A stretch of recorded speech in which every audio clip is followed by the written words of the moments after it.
Renault's new generation Megane isn't due in Australia until the end of the year, but the French car maker has managed to smuggle in some left-hand drive overseas evaluation versions for us to sample at this top secret test track in Victoria.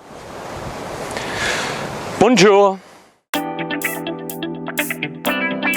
Renault revealed this 4th generation Megane hatch to the world at the 2015 Frankfurt Motor Show, and the full Australian range will be announced later in the year.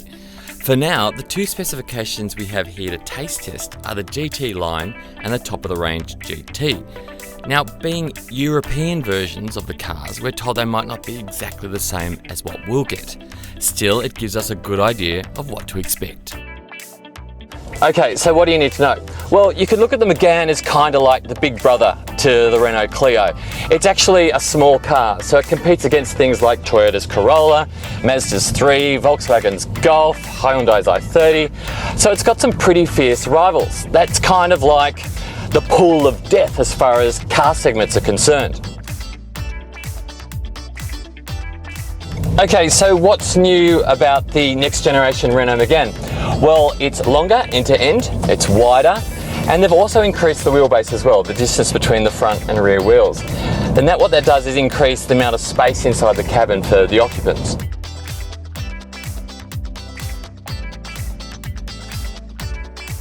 And with its new styling, it's a handsome creature too.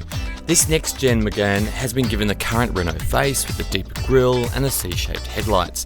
The GT line and the GT get a tough body kit, but you can pick the GT out by its dual exhaust tips and a mesh grille. Inside the GT are body-hugging bucket seats up front. They're comfortable and supportive, but I wouldn't want them to be any smaller. In the back is a bench with bucket-style seating, and there's room, but at 191 centimetres I have to wedge my legs in behind my driving position. The last gen Megane's cabin was in danger of being seriously out of date. The new cabin has come to the rescue with a stylish design and new technology.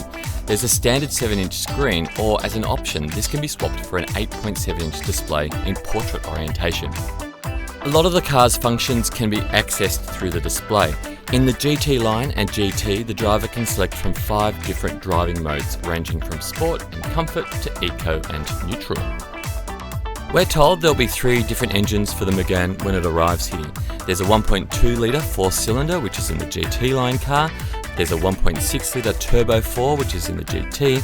And there's also a 4-cylinder 1.5 litre turbo diesel. Okay, so what's it like to drive? Well, the bad news is we can't actually drive these special left-hand drive evaluation vehicles on public roads. So I don't really know what it's like to drive on Aussie roads, but what I can tell you, it's a heck of a lot of fun to drive on this test track. On the track surface itself, its ride is excellent, and this track has a pretty ordinary surface. It's actually pretty normal for Australia. It's like a coarse chip bitumen. The ride is brilliant.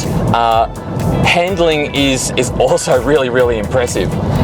We're coming through the high-speed loop here now, and I'm in the GT version of the car. It actually has 4-wheel steering, and you can feel the back wheels actually turning through the corner as I steer around it.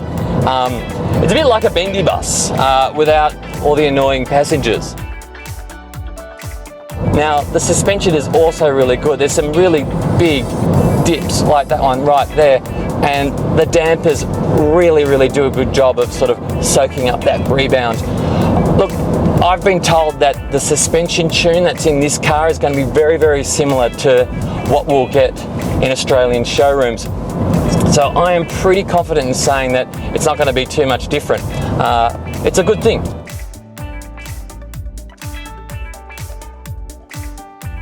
Well, there you go. That's just a small sample of the new generation Renault Megane. And as I said, we only got to drive it here at this test facility. But we did learn some important things while we're here.